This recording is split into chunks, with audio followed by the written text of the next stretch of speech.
नमस्कार विद्यार्थी मित्रांनो, मी तुमची एड्युकेटर श्वेता चंदनकर तुम्हा सर्वांचे ग्लोबल ऑनलाईन मराठी या युट्यूब चॅनलवर स्वागत करते. महाराष्ट्र सेट परीक्षा 2026 येत्या 26 जुलैला होणार आहे हे आपल्याला माहिती आहे.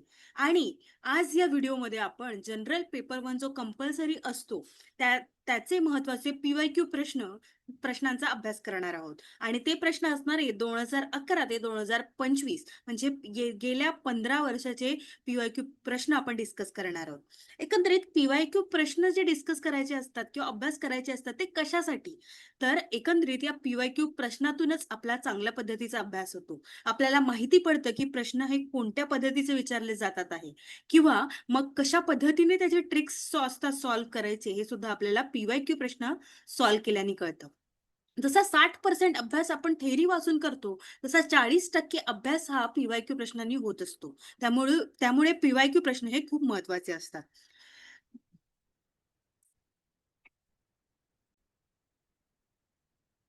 आणि आपल्याला माहिती आहे आता फक्त 2 महिने शिल्लक आहे आपल्या एक्झामसाठी. कमीत कमी वेळेमध्ये आपला चांगला अभ्यास व्हावा यासाठी PYQ प्रश्न खूप महत्वाचे ठरणार आहे. त्यामुळे PYQ प्रश्नांना वगळू नका आणि ते सुद्धा चांगल्या पद्धतीने अभ्यास करा त्याचा सुद्धा.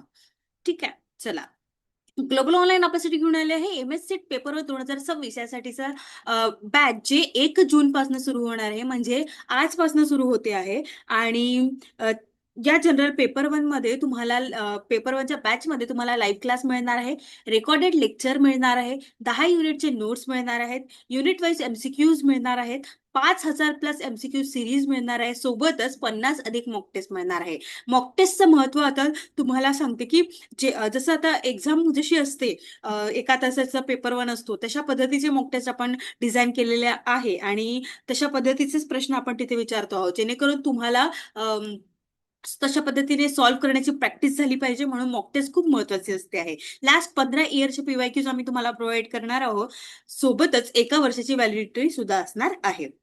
याची जी फीज आहे ती 4,000 रुपये आहे, पण खास डिस्काउंट मध्ये ती तुमच्यासाठी 2600 रुपये असणार आहे. त्यामुळे नक्की इनरोल करा.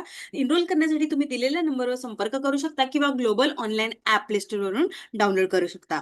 कमीत कमी वेळेमध्ये आपण कसं प्रिपरेशन करायला पाहिजे हे आपण या लाईव्ह क्लासमध्ये, या बॅच मध्ये अभ्यास करणार आहोत. जे मेन टॉपिक्स आहे, पेपर वन जो आहे, जो आपल्याला आपलं पूर्ण सेट एक्झाम क्लिअर करून देऊ शकतो, ते कशा पद्धतीने करायचं. 75+ मार्क्स आपल्याला पेपर वन मध्ये मिळवायचे आहेत, ते पण कमीत कमी वेळात. त्यामुळे एकंदरीत ही बॅच तुम्हाला खूप उपयुक्त ठरणार आहे. त्यामुळे नक्की इनरोल करा आणि अभ्यासाला सुरुवात करा. आपल्याकडे पेपर वन सोबत पेपर 2 सुद्धा आहे. तर त्यामध्ये आपल्याला पेपर 2 मध्ये विषय Marathi, history, commerce, management, computer science, education, life science, library science, chemical science, English literature, political science आणि इकॉनॉमिक्स ह्या विषयाचे पेपर 2 चे आपल्याकडे क्लासेस आहे. याची जी फीज आहे ती 10,000 रुपये आहे. आफ्टर डिस्काउंट ती 8,000 रुपये असणार आहे. यासाठी सुद्धा तुम्ही इनरोल करू शकता किंवा मग ग्लोबल ऑनलाईन ऍप डाउनलोड करू शकता किंवा दिलेल्या नंबरवर व्हॉट्सअप सुद्धा करू शकता. चला तर मग सुरुवात करूया आपल्या प्रश्नांना. पहिला प्रश्न आहे, डॅश ही सिम्युलेशन सॉफ्टवेअरची संशोधनातील भूमिका आहे. Dash is the role of simulation software in a research. प्राथमिक डेटा गोळा करणे, कलेक्टिंग प्रायमरी डेटा, प्रयोगासाठी आभासी मॉडेल तयार करणे, creating virtual models for experiment, सर्वेक्षणाचे आयोजन करणे आणि शोध निबंध लिहिणे म्हणजे रायटिंग रिसर्च पेपर. हा जो आहे युनिट 2 मधला प्रश्न आहे, रिसर्च ऍप्टिट्यूड मधला. ठीक आहे, चला तर मग सांगा बघू. तुम्ही सुद्धा माझ्यासोबत उत्तर देत चला. फॉर एक्झाम्पल, जर का मी 20 प्रश्न घेत असेल तर तुमचे किती प्रश्न यामधले बरोबर आहे ते तुम्ही सांगा. तुमचे काही प्रश्न असतील, कमेंट असतील, ते नक्की कमेंट सेक्शन मध्ये कळवा. चला आता आधी याचं उत्तर द्या. संशोधनात सिम्युलेशन सॉफ्टवेअरची मुख्य भूमिका कशासाठी आहे ते आपल्याला विचारलेलं आहे. तर ते आहे प्रयोगासाठी आभासी मॉडेल तयार करणे, म्हणजे creating virtual model for experiment. म्हणजे सिम्युलेशन सॉफ्टवेअर वापर करताना प्रत्यक्ष प्रयोग न करता संगणकावर वास्तव जगातील परिस्थितीचे मॉडेल तयार करण्यास आणि त्यांचे परीक्षण करण्यास मदत करते. त्यामुळे वेळ आणि खर्चाची बचत होते. हे काय आहे? हे जे आहे सिम्युलेशन सॉफ्टवेअरची भूमिका आहे संशोधनामधली. ठीक आहे. मग प्राथमिक डेटा गोळा करणे हे जरी आता बघा कसं असतं, आपल्याला आता हे चारही ऑप्शन्स जे आहेत ते बरोबर वाटू शकतात. ठीक आहे. आणि कधी कधी असतात पण त्यामध्ये आपल्याला शोधायचे की 40% कोणतं बरोबर आहे किंवा 50%, मग शेवटी 90 ते 100% कोणतं बरोबर आहे. ठीक आहे, सर्वेक्षण आयोजन करणे, शोध निबंध करणे, प्राथमिक डेटा गोळा करणे हे तर बेसिक आहे. पण प्रयोगासाठी आभासी मॉडेल तयार करणे हे सिम्युलेशन सॉफ्टवेअर मध्ये असते. ठीक आहे, त्याची भूमिका असते. म्हणजे आपलं उत्तर काय असणार आहे? बी असणार आहे, creating virtual models for experiment. ही भूमिका आहे. आणि सिम्युलेशन सॉफ्टवेअर म्हणजे काय? तर वास्तविक प्रणाली किंवा प्रक्रिया किंवा परिस्थितीचे संगणकावर आभासी मॉडेल तयार करून त्याचा अभ्यास करणे. उदाहरण कोणते आहे त्याचे? मॅटलॅब, हे लिहून ठेवा सगळ्यांनी नोट्समध्ये. सिमुलिंक, अँसिस आणि एरेना, हे काय फॉर एक्झाम्पल आहे. ठीक आहे, आणि याचा उपयोग कुठे होतो? इंजिनिअरिंग मध्ये, शिक्षण व प्रशिक्षण, हवामान अंदाज, व्यवसाय नियोजन, वैद्यकीय संशोधन यामध्ये त्याचा उपयोग होतो आहे. ठीक आहे, चला. समोरचा प्रश्न आहे, डॅश हे सकारात्मक आणि उत्तर सकारात्मक संशोधनाचे एक सामायिक उद्देश आहे. Dash is a common objective of positivist and post positivities research.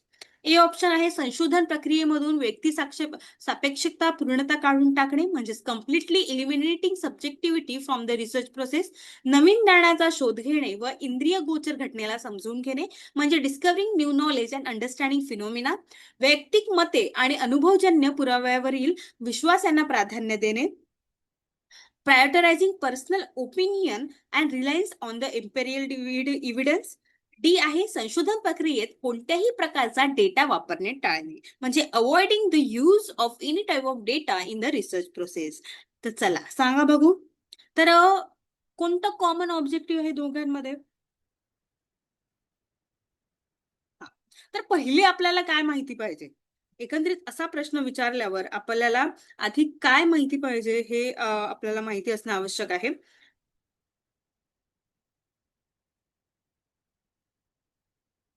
हा. तर एकंदरीत पॉझिटिव्हिस्ट आणि पोस्ट पॉझिटिव्हिटीज रिसर्च काय आहे हे आपल्याला माहिती असणं आवश्यक आहे. तर पॉझिटिव्हिस्ट म्हणजे प्रत्यक्षवाद ज्याला म्हणतो आपण, त्याच्यामध्ये ज्ञानाचा आधार हा निरीक्षण, प्रयोग आणि वैज्ञानिक पद्धतीने होता. म्हणजे वस्तुनिष्ठ, ऑब्जेक्टिव्ह आणि मोजता येण्याजोगे हे असतं. ठीक आहे, त्यामध्ये आपण क्वांटिटेटिव्ह रिसर्च जे आपण म्हणतो हे मोस्टली आपण पॉझिटिव्हिस्ट मध्ये वापरतो आहे. Quantitative research. ठीक आहे, त्या तुम्ही अशा पद्धतीचे नोट्स बनवू शकता, जसं की पॉझिटिव्हिस्ट याच्यामध्ये खाली क्वांटिटेटिव्ह रिसर्च. ठीक आहे, त्यानंतर येते पोस्ट. आता याचं एक्झाम्पल अशा पद्धतीचं असू शकतं की विद्यार्थ्यांच्या अभ्यासाच्या तासांचा आणि गुणांचा संबंध किती आहे, हे आपल्याला हे सर्वेक्षण सांख्यिकी विश्लेषणाद्वारे द्यायला लागते. म्हणजे क्वांटिटी म्हणजे एखाद्या पद्धतीची आपण क्वांटिटी मोजतो आहोत. ठीक आहे, त्यानंतर पोस्ट पॉझिटिव्हिस्ट म्हणजे प्रत्यक्षवाद कसा असतं? पूर्ण सत्य जाणून घेणे कठीण आहे, त्यामुळे ज्ञान हे अपूर्ण आणि संदर्भाधारित असू शकते, असं त्याचा अर्थ आहे. ठीक आहे, यामध्ये आपण दोन्ही पद्धतीचा वापर करतो, क्वांटिटेटिव्ह प्लस क्वालिटिव्ह. ठीक आहे, आणि क्वांटिटेटिव्ह म्हणजे आलं म्हणजे याच्यामध्ये काय येतं? क्वांटिटी एखाद्या पद्धतीची, जसं की 1 किलो 2 किलो, म्हणजे एखादी संख्या जी असते ती क्वांटिटीमध्ये येत असते. ठीक आहे, आणि क्वालिटी एखाद्या गोष्टीची क्वालिटी जी म्हणतो आपण ती क्वालिटी. ठीक आहे, तर पॉझिटिव्हिस्ट मध्ये क्वांटिटी येते फक्त आणि पोस्ट मध्ये दोन्ही येतं. ठीक आहे,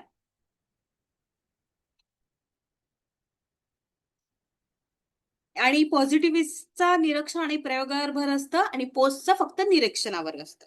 ठीक आहे, मिक्स मेथड असते इथं, फक्त क्वांटिटेटिव्ह. आणि यामध्ये जो रिझल्ट असतो तो कन्फर्म असतो, निश्चित असतो. आणि पोस्ट पॉझिटिव्हिझम मध्ये आपल्याला संभाव्य म्हणजे 50-50% असतं आहे. ठीक आहे, आपलं उत्तर काय आहे? नवीन ज्ञानाचा शोध घेणे व इंद्रियगोचर घटनेला समजून घेणे, understanding phenomena, discovering new knowledge. हे काय असणार आहे? आपलं उत्तर असणार आहे, म्हणजे ऑप्शन बी आपलं उत्तर आहे. ठीक आहे, चला.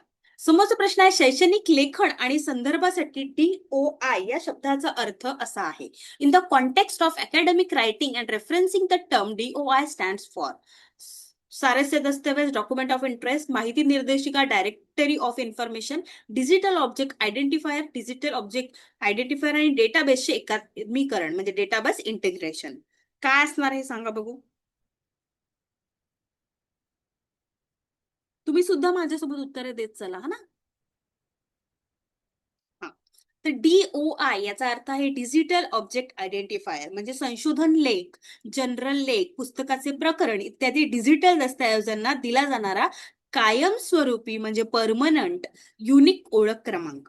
ठीक आहे, हे सगळ्यांनी नोट करून ठेवा. DOI काय असते? जो आपण संशोधन लेखांना किंवा एक जे नंबर येतो की नाही आपल्याला, जनरल लेख, पुस्तकाचे प्रकरण जेव्हा आपण प्रकाशित करतो तेव्हा आपल्याला एक नंबर येतो, त्या युनिक कोडला आपण काय म्हणतो आहे? DOI. ठीक आहे, ओळख क्रमांक. ठीक आहे, प्रत्येक संशोधन लेखांचा हा वेगळा असतो, कोणाचा सारखा नसतोय आहे. आणि एकंदरीत डिजिटल ऑब्जेक्ट आयडेंटिफायर हे त्याचं पूर्ण फॉर्म आहे. त्यामुळे आपलं उत्तर काय असणार आहे? ऑप्शन सी असणार आहे. ठीक आहे, नंतर समोरचा प्रश्न आहे, डॅश हा शब्द इतरांच्या कल्पना, शब्द आणि कार्यास श्रेय देण्यासाठी संशोधकाच्या नैतिक दायित्वाचा संदर्भ देण्यासाठी वापरतात. The term dash is use to refer to a researchers ethical obligation to give credit for the ideas, words and work for others.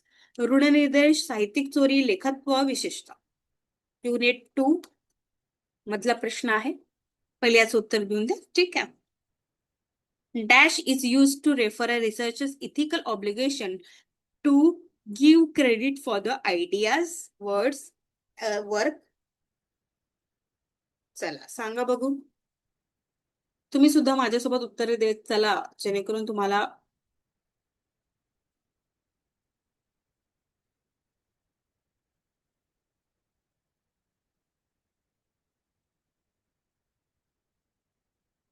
काय असणार आहे आपलं उत्तर? आपलं उत्तर असणार आहे एक्नॉलेजमेंट. ठीक आहे, ऋणनिर्देश, ऍट्रिब्युशन. ठीक आहे, ऋणनिर्देश. ठीक आहे,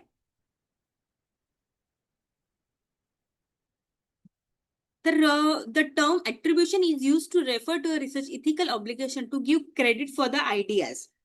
ऋणनिर्देश म्हणजे संशोधनात दुसऱ्यांच्या संकल्पना किंवा शब्द किंवा काही आपण वापरलं असेल तर आपण त्यांना काय करतो? त्यांच्या ऋणनिर्देश करतो, ऍट्रिब्युशन करतो, त्यांचा एकंदरीत त्या प्रक्रियेला ऋणनिर्देश म्हणतात. त्याचं आपण काय करतो? नैतिक दायित्व, इथिकल ऑब्लिगेशन त्यांना देतो, त्यांचं क्रेडिट त्यांना देतो. त्यामुळे ते काय असते? ऋणनिर्देश असते. ठीक आहे, आता आपला ऑप्शन काय असणार आहे? ए असणार आहे. आता साहित्यिक चोरी काय आहे? तर साहित्यिक चोरी म्हणजे याच्या उलट जर का आपण त्यांना क्रेडिट दिलं नाही त्यांच्या शब्दांचं, त्यांच्या लेखाचं, तर ते काय असतं? प्लॅगरिझम असतं. ठीक आहे, त्यानंतर येतं ऑथरशिप. ऑथरशिप काय आहे? तर याचा अर्थ स्वतः एखाद्या साहित्याचं किंवा संशोधन लेखक असणे, दुसऱ्यांच्या कामाला श्रेय देण्याचा याचा थेट संबंध नसतो. त्यानंतर येतं स्पेसिफिसिटी. याचा अर्थ असतो संशोधनात अचूकता किंवा स्पष्टता असते, त्याचा नैतिक श्रेय यांच्याशी संबंध नाही. ठीक आहे, आपलं उत्तर काय असणार आहे? ऑप्शन 1 असणार आहे, ऋणनिर्देश. ठीक आहे, अशा पद्धतीने ते असणार आहे. प्लॅगरिझमचं बहुतांश वेळेस विचारलं गेलेलं आहे, त्यामुळे प्लॅगरिझम हा महत्वाचा टॉपिक आहे. त्यानंतर हे DOI शैक्षणिक लेखन हे सुद्धा युनिट 2 मधलं आहे, रिसर्च मधलं, रिसर्च ऍप्टिट्यूड. त्यानंतर हे सुद्धा युनिट 2, म्हणजे ऑलमोस्ट 4 झालेले आहे ना, 4 प्रश्न हे युनिट 2 मधून आलेले आहेत. ठीक आहे, त्यानंतर संज्ञापन म्हणजे प्रेक्षकाकडून दुसऱ्या व्यक्तीपर्यंत एखाद्या संदेशाचे झालेले प्रभावी किंवा यशस्वी संप्रेषण अशी व्याख्या केली तर अशा संज्ञापनाच्या प्रभावीपणाचे किंवा यशस्वीतेचे प्रमाण ठरवण्यासाठी खालीलपैकी कोणता निकष अत्यंत मूलभूत आहे? आता आपल्याला एक निकष दिलेले आहेत 4, त्यापैकी कुठला बरोबर आहे ते विचारलेलं आहे. तर if communication is defined as the effective or a successful transmission of a message from a sender to another person, then which of the following criteria serves as the most fundamental basis for determining the effectiveness or the success of such communication? First आहे, the extent of inherent interference in the medium used for communication. संज्ञापनासाठी वापरलेल्या माध्यमातील अंगभूत व्यक्ततेचे प्रमाण. संज्ञापनाच्या आशयाचा रचनाबंध. B option, the structural pattern of the communication content. संज्ञापनाच्या संदेशातील सुलभता, the simplicity or clarity of the message being communicated.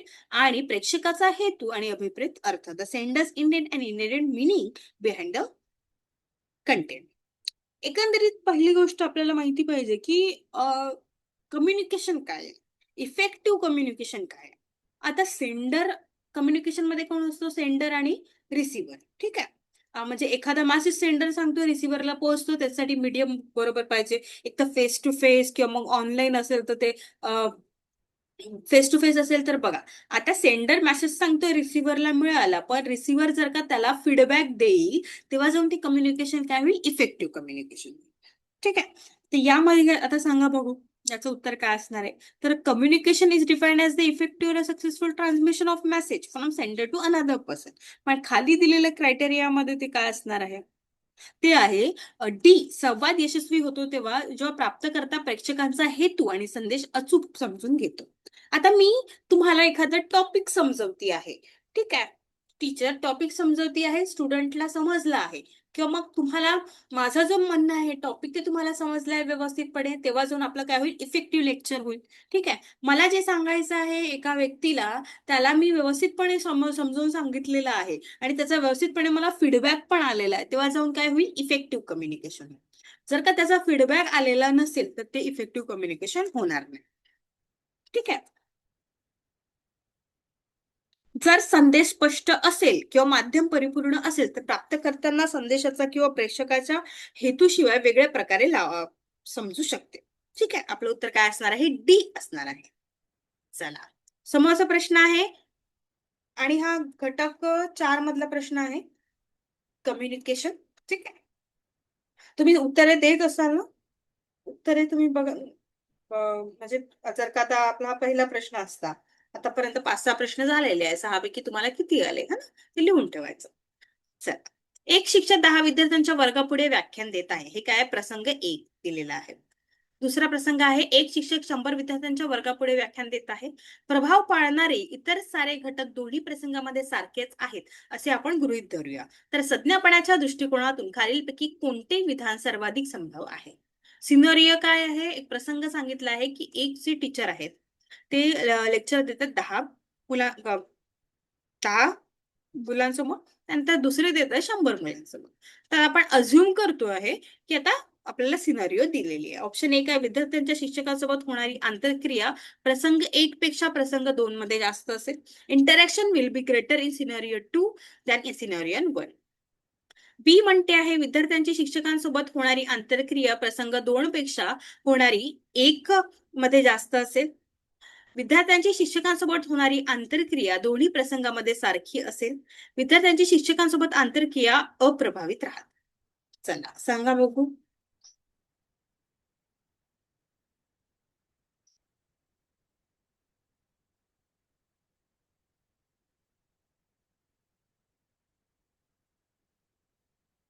तर काय असणार आहे, विद्यार्थ्यांची शिक्षकांसोबत होणारी जी इंटरॅक्शन आहे ते प्रसंग 2 पेक्षा 1 मध्ये जास्त चांगलं होईल. का बरं? कारण तिथे 10 स्टुडंट आहे. 10 स्टुडंट आपण असे मोजू शकतो आणि 100 आणि 10 मध्ये फरक आहे. ठीक आहे. तर वर्गाचा आकार मोठा असल्यामुळे प्रसंग 2 मध्ये इंटरॅक्शन कमी होईल आणि 10 जे आहेत वर्गाचा आकार कमी असल्यामुळे इंटरॅक्शन जास्त होईल. ठीक आहे. आणि एकंदरीत त्यांचा फीडबॅक, त्यांना काय समजत आहे, प्रश्न विचारण्याची तयारी, प्रतिसाद हे 10 मध्ये जास्त चांगलं पद्धतीने होईल. ठीक आहे. त्यानंतर सिनारिओ 2 मध्ये म्हणजे प्रसंग 2 मध्ये आपल्याला एकंदरीत गुंतागुंत होईल. 100 विद्यार्थी असणार आहे, कोणाला समजलं, आवाज जात आहे, नाही जात आहे, अशा पद्धतीचे अडचण सुद्धा निर्माण होऊ शकते. है ना? त्यामुळे आपलं उत्तर काय असणार आहे, की सिनेरिओ 2 मध्ये विद्यार्थ्यांचं इंटरॅक्शन सरांसोबत कमी होईल ॲज कंपेअर टू प्रसंग 1. ठीक आहे. त्यामुळे आपलं उत्तर असणार आहे ऑप्शन बी. हे सुद्धा प्रश्न कम्युनिकेशन या घटक 4 मधला आहे. समोरचा प्रश्न आहे, based on which criterion in is communication classified into the categories of interpersonal communication, interpersonal, group communication आणि मास कम्युनिकेशन. तर कोणत्या निकषाच्या आधारे संज्ञापनाचे स्वयंसंज्ञापन 2 व्यक्तीमधील संख्यापन, गटसंख्यापन, जनसंख्यापन असे प्रकार पडतात. ते एकंदरीत ग्रुप कम्युनिकेशन, ग्रुप संवाद, इंटरपर्सनल कम्युनिकेशन, व्यक्तीमधला संवाद, है ना, इंट्रापर्सनल स्वय संवाद आणि मास कम्युनिकेशन हे जनसंवाद. ठीक आहे. तर संज्ञापनाचा प्रभावीपणा, effective of communication, medium of communication, participant involved in communication, संज्ञापना संदेशाचे स्वरूप. चला सांगा बघू, यांना कोणत्या कॅटेगरीमध्ये डिवाइड केलेलं आहे. बघा, आता कसं ऑप्शन्स बघायचे. संज्ञापनाचा प्रभावीपणा, इफेक्टिव्हनेस हा नसणार आहे. संज्ञापनाचे माध्यम नसणार आहे. संदेशाचे स्वरूप सगळ्यांचे वेगवेगळे असणार आहे, त्यामुळे डी पण नसेल. तर मग किती लोक त्यामध्ये इन्व्हॉल्ड होते, किती पार्टिसिपेट त्यामध्ये इन्व्हॉल्ड होते, हे महत्वाचं आहे. आता का बरं, इंट्रापर्सनल कम्युनिकेशन मध्ये फक्त स्वतः आपण असतो कम्युनिकेशन करत असताना, ठीक आहे. आणि इंटरपर्सनल मध्ये आपल्याला 2 किंवा अधिक व्यक्ती लागतात. इंटरपर्सनल कम्युनिकेशन, ठीक आहे. स्वयंसंज्ञापन म्हणजे स्वतःशी केलेला संवाद. इंटरपर्सनल म्हणजे 2 व्यक्तीमधला संवाद. ग्रुप कम्युनिकेशन मध्ये ऑब्व्हियसली एका लहान गटात 2 पेक्षा जास्त, 3 पेक्षा जास्त. त्यानंतर मास कम्युनिकेशन मध्ये आपल्याला जनसमुदायाशी केलेला संवाद असतो. त्यामुळे हा कशा पद्धतीने डिवाइड केलेला आहे, की किती व्यक्तींचा त्यामध्ये सहवास आहे, सहभाग आहे, ठीक आहे. त्यानुसार ते आपल्याला आपण त्याचं विभागणी केली आहे. त्यामुळे आपलं उत्तर काय असणार आहे, ऑप्शन 3 असणार आहे. हा आहे घटक 4 कम्युनिकेशन मधला प्रश्न. यामध्ये एकंदरीत आपल्याला कम्युनिकेशन समजलं, कम्युनिकेशनचे टाईप, कम्युनिकेशन एकंदरीत काय आहे, त्याच्या अडचणी काय आहे किंवा माध्यम काय आहे, ते कशा पद्धतीचे इफेक्टिव्ह होऊ शकते, हे सगळं आपल्याला कम्युनिकेशन मध्ये अभ्यास करायचा आहे. ठीक आहे. चला, समोरचा प्रश्न आहे, भारतीय दूरचित्रवाणी इतिहासाच्या संदर्भात खालीलपैकी कोणती गोष्ट 1980च्या दशकात घडली नाहीये. इथे नाही, त्यामुळे आपला प्रश्न व्यवस्थित वाचत चला. In the context of the history of Indian television, which of the following events did not occur during 1980s? पहिला ऑप्शन आहे दूरदर्शन डीडी हे आकाशवाणीपासून एअर विभक्त झाले. Doordarshan was separated from Akashvani. दूरचित्रवाणी सेवा रंगीत झाली. Television service become colourised. भारतभर दूरचित्रवाणी जाळे वेगाने पसरले. The television network expand rapidly across India. Ramayan Mahabharat सारख्या मालिकांचे प्रसारण सुरू झाले. आता आपल्याला इथे काय म्हटलेलं आहे, दशकात घडली नाहीये. ठीक आहे. दूरचित्रवाणी सेवा रंगीत झाली हे झालं होतं. भारतभर दूरचित्रवाणीचे जाळे वेगाने पसरले होते, हेही बरोबर आहे. रामायण महाभारत सुरू झाले होते, हे सुद्धा बरोबर आहे. मग काय चुकलं आहे, काय घडलेलं नाहीये, तर दूरदर्शन आणि हे आकाशवाणी पासून एअर विभक्त झाले, हे घडलेलं नाही आहे. ठीक आहे. हे कधी घडलं होतं मग? डीडी आणि एआरचे विभाजन हे 1976 ला घडलं होतं. ठीक आहे. आणि यामध्ये त्यांनी वेगळं झालं होतं. रंगीतीकरण जे आहे ते 1982 ला आलेलं. नेटवर्क विस्तार 1980 च्या दरम्यान झालेलं होतं. ठीक आहे. त्यानंतर रामायण महाभारत जे आहे ते 1988 च्या दरम्यान सुरू झालं. ओके. चला. आणि हा प्रश्न एकंदरीत हा दूरचित्रवाणी आहे, त्यामुळे आयसीटीच्या याच्यामध्ये पण येऊ शकतो हा प्रश्न. ठीक आहे. ऑनलाईन मीटिंगच्या संदर्भात खालीलपैकी कोणते विधान असत्य आहे? In the context of online meeting which of the following statement is false? त्यामध्ये निशब्द संज्ञापनाचे संकेत असतात. ते lack non verbal communication cues.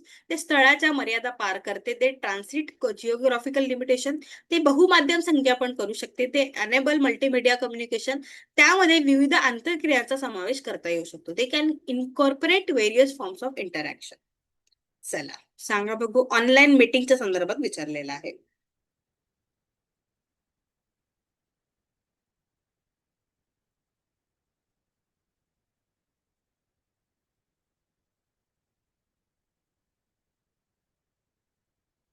असत्य आहे विचारलेलं आहे. हे बरोबर आहे. बहुमाध्यम आंतरक्रिया समावेश हे सुद्धा बरोबर आहे. ते ट्रान्सिट जिओग्राफिकल लिमिटेशन हे सुद्धा बरोबर आहे. मग कोणतं बरोबर नाहीये? त्यामध्ये निशब्द संज्ञापनाचे संकेत नसतात. हे चुकीचं आहे, कारण अशाब्दिक संवाद संकेतनाचा अभाव असतो. हे खोटे आहे, कारण ऑनलाईन मीटिंग मध्ये आपण व्हिडिओद्वारे चेहऱ्यावरील हावभाव, डोळ्यांशी संपर्क, हाताच्या हालचाली, आवाजाच्या सुराद्वारे अशाब्दिक संकेतला सुद्धा वाव देऊ शकतो. ठीक आहे. आणि भौगोलिक हे जे म्हणताय, तर कुठलेही लोक सामील होऊ शकतात ऑनलाईन मीटिंग मध्ये. ठीक आहे. कुठल्याही पद्धतीचं आपण मल्टीमीडिया वापरू शकतो. व्हिडिओ प्रेझेंटेशन, स्क्रीन, फाईल्स आणि कुठल्याही पद्धतीचे मतदान, गप्पा, प्रतिक्रिया, गट चर्चा आपण इंटरॅक्शन इथे करू शकतो. ठीक आहे. त्यामुळे आपला ऑप्शन काय असणार आहे? ऑप्शन 1 असणार आहे. चला, समोरचा प्रश्न आहे, कंपनीमध्ये शांता, कांता, भ्रांता यांच्या 3:5:1 या प्रमाणात सहभाग आहे, त्या कंपनीच्या ठराविक वर्षातील ₹3,33,333 नफ्यामध्ये कांताचा हिस्सा किती रुपये आहे? शांता, कांता आणि Bhranta have a share in a company in the ratio 3:5:1. What is Kanta's share in rupees in the company's profit? 3,33,333. आता हे आपल्याला काढायचं आहे. आधी आपण काय करून घेऊ? यांना ऍड करू. 3 अधिक 5 अधिक 1 म्हणजे किती? 9. ठीक आहे. इथे किती जण आहेत? 3 जण आहेत.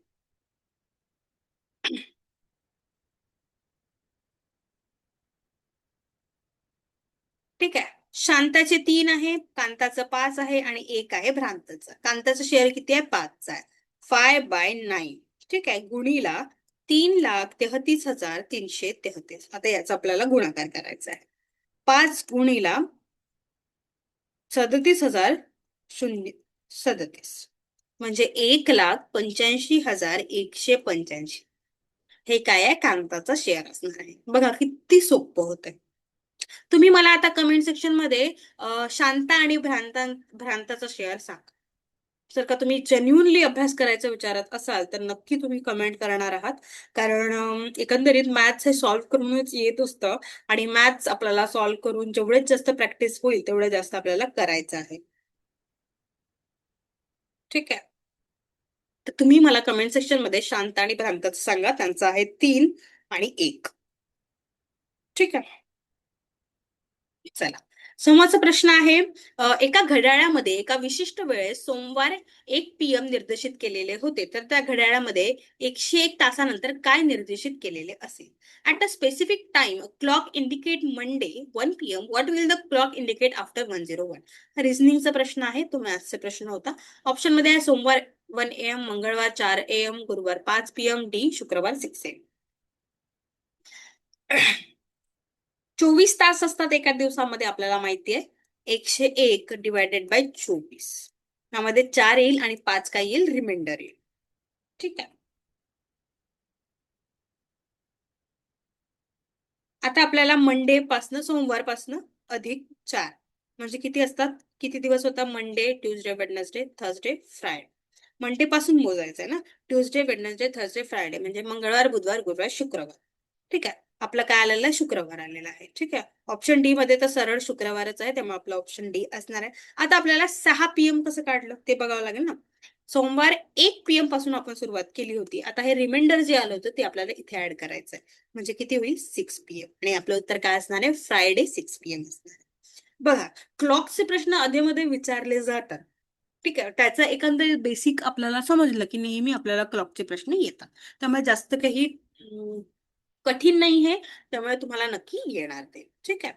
तर रिझनिंग मध्ये असताना क्लॉकचा थोडाफार अभ्यास करा आणि प्रॅक्टिस करून घ्या क्वेश्चन्स. त्याने तुमचं खूप मदत होईल आहे. चला. समोरचा प्रश्न आहे, एका काटकोन त्रिकोणामध्ये कर्ण H सेंटीमीटर, पाया B सेंटीमीटर व उंची T मीटर आहे. तर खालीलपैकी कोणते गुणोत्तर सर्वात मोठे आहे?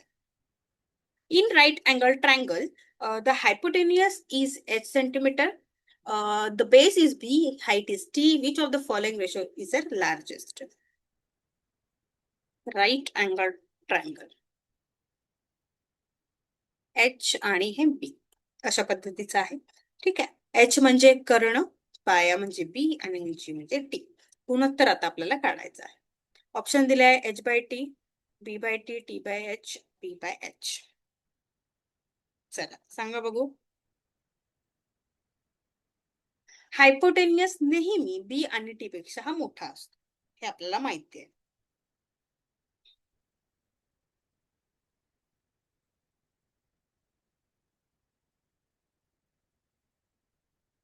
चला सांगा बघू. आता बेस आणि हाईट, आता ऑप्शन नुसार जाऊया आपण.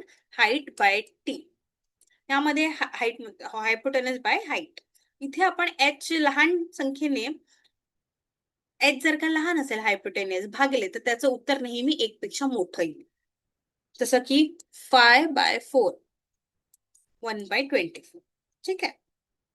ऑप्शन B/T, यामध्ये आपण काय करतो? हा पाया आणि उंचीचा संबंध आहे. ठीक आहे. बी मध्ये जर का ऑप्शन हा 3/4 याच्यानुसार असेल तर त्याचं उत्तर बघा नेहमी कमी येईल. B by T, base by height.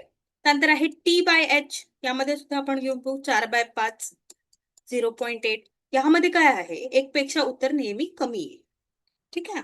आणि डी जो आहे बी बाय एच, यामध्ये सुद्धा एक पेक्षा उत्तर कमी येणार आहे, 0.6. फक्त जेव्हा आपण एच बाय टी असते तेव्हाच आपलं उत्तर जे आहे ते मोठं असते.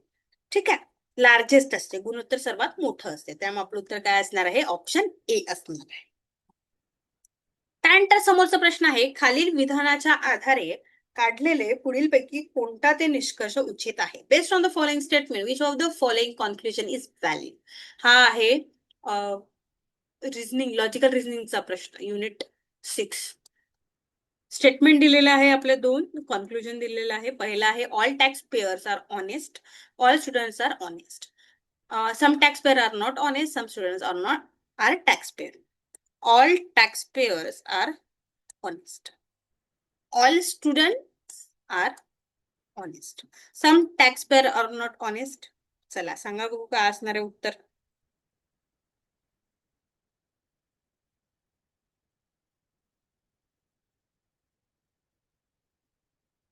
टॅक्सपेयर जो आहे हे ते इथे दिलंय त्यामुळे ते इथं चुकलेलंच आहे कॉन्क्लुजन.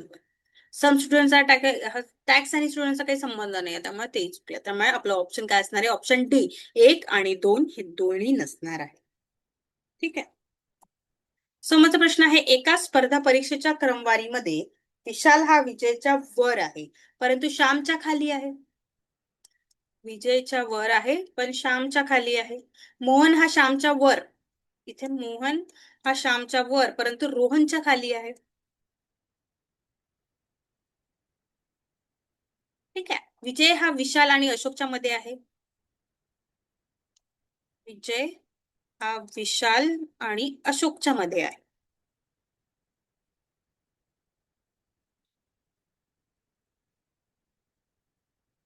श्याम. तर वरून तिसरा कोण आहे. In the ranking of competitive examination, Vishal is above Vijay but below Sham. Mohan is above Sham but below Rohan. Vijay is between Vishal and Ashok, who is third from the top.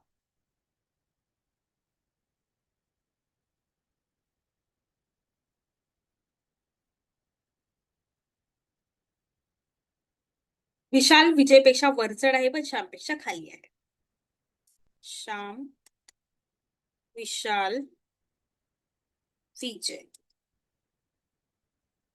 विशाल हा विजयच्या वर आहे. ठीक आहे. पण श्यामच्या खाली आहे. मोहन हा श्यामच्या वर परंतु रोहनच्या खाली आहे. रोहन, मोहन आणि हा श्याम. ठीक आहे. आणि ते शेवटी काय सांगितलंय, विजय हा विशाल आणि अशोकच्या मध्ये आहे. विशाल, विजय आणि अशोक.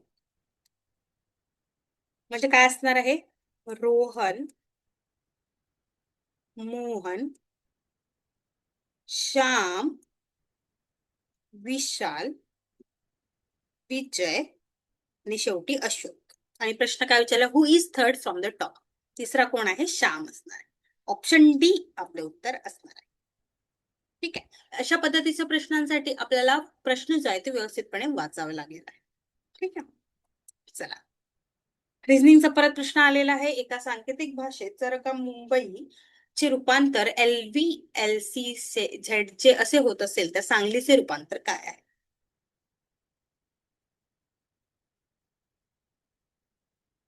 मुंबई LVLCZ. आता बघा, एकंदरीत जेव्हा आपण असं बघतो तेव्हा आपल्याला काय लक्षात येतं, एम एबीसीडी म्हणायची यावेळेस पटपट पटपट है ना. एम मध्ये -1 केलं तर एल येतं. इथे सुद्धा -1 झालेला आहे. ए मध्ये -1 केलं तर झेड येतं. UV म्हणजे +1 आहे. PC +1 आहे. IJ +1. इथे सुद्धा आपल्याला तेच करायचं आहे. -1 R +1 B +1 सोपी जाते. पहिले +1 करून घेऊया. ठीक आहे. त्यानंतर -1 M आणि इथे -1 K. म्हणजे आपलं उत्तर काय असणार आहे? RBMHKG. ठीक आहे, आता हे झालं. आता मला सगळंच माहिती होतं की बा असं -1 -2 आहे, तर मी काय केलं, इथे टी कट झालं, R ओके. इथे +1 आहे, बी म्हणजे हे कट झालं, हे कट झालं, म्हणजे ऑप्शन सरळ आपलं सी असणार आहे. किती सोपं होतं हे तर, आणि हे कमीत कमी वेळेमध्ये आपल्याला करावं लागतंय. त्यामुळे आपलं उत्तर असणार आहे C. चला, समोरचा प्रश्न आहे. पूर्वेकडे तोंड करून रागिनी 10 मीटर चालते. नंतर ती डावीकडे वळते, 12 मीटर चालते. नंतर ती 45 डिग्रीमध्ये उजवीकडे वळते आणि 15 मीटर चालते. मग तिने सुरुवातीच्या बिंदूपासून किती अंतर चालले आणि आता ती कोणत्या दिशेने तोंड करून आहे ते आपल्याला विचारलंय. Facing east Ragini walks 10 meters.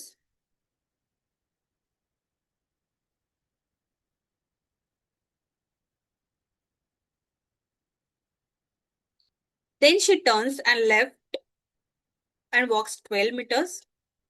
Next, she turns 45 degree to the right and walks 15 meters. How far has she walked from her starting point? In which direction she is facing now? ठीक आहे. पहिली ती 10 मीटर चालते, मग ती 12 metre चालते, त्यानंतर ती 15 मीटर चालते. त्यामुळे सरळ आपला 37 मीटर आलेला आहे. ठीक, म्हणजे हे ऑप्शन कट झालं, हे ऑप्शन कट झालं, ए आणि सी आहे. आता आपल्याला काढायचं ईशान्य आहे की पूर्व आहे. यासाठी आपल्याला माहिती पाहिजे सगळ्या दिशा. पूर्वेकडे तोंड म्हणजे ईस्ट, 10 मीटर चालते, त्यानंतर ती डावीकडे वळते आणि 12 मीटर चालते, त्यानंतर ती 45 मध्ये उजवीकडे वळते, 45 डिग्री.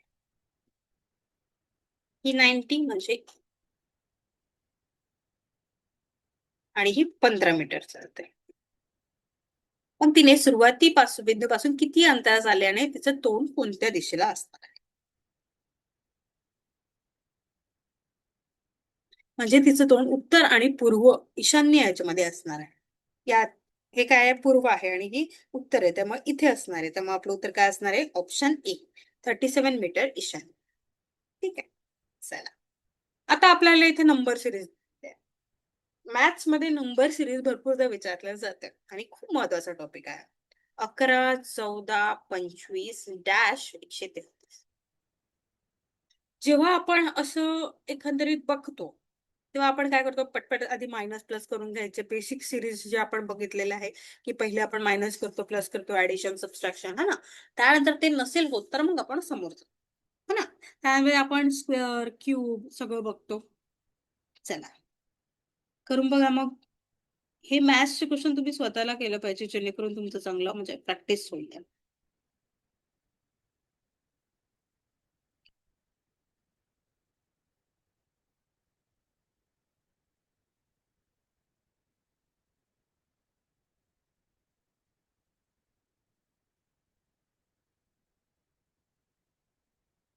11 + 3 14, 14 + 11 25, 25 + 27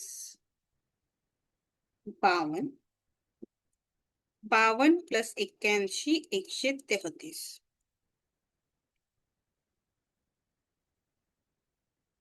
ठीक आहे, पण आपल्याला किती होते? 11, 24, 25.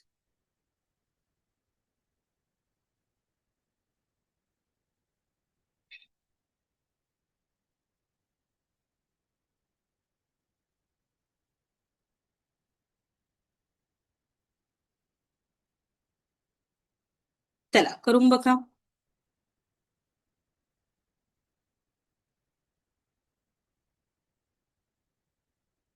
नंबर सिरीज बहुतांश वेळेस हार्ड विचारली जाते किंवा कधी इझी पण विचारली जाते.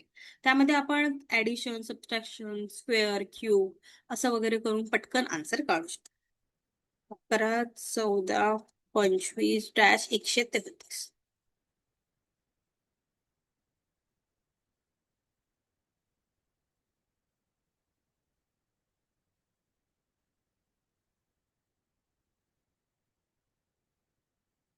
यामध्ये आपण काय केलेलं आहे? 14 - 11 3, 25 - 14 11. आता गहाळ आहे त्यामुळे आपल्याला ते शोधावं लागणार आहे. 14 गुणिला 2 -3, 14 28, -30 25. ठीक आहे. 52, 25 गुणिला 2 प्लस 2, 25 गुणिले 50 प्लस 2 52. आणि इथे 52 गुणिला 2 प्लस 29,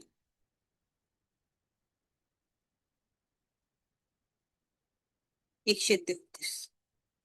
एकंदरीत आपलं उत्तर काय असणार आहे? 52 असणार आहे.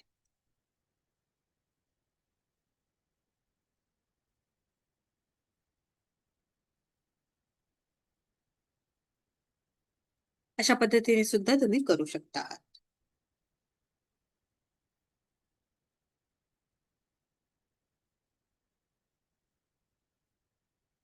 11 14 25, 25 14 39 आणि 52.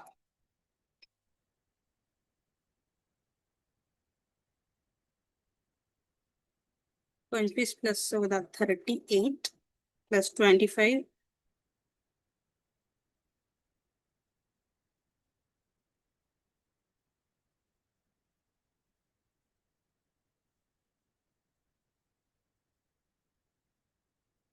चला, अशा पद्धतीने आपलं उत्तर आलेलं आहे. 52 हे आपलं उत्तर असणार आहे.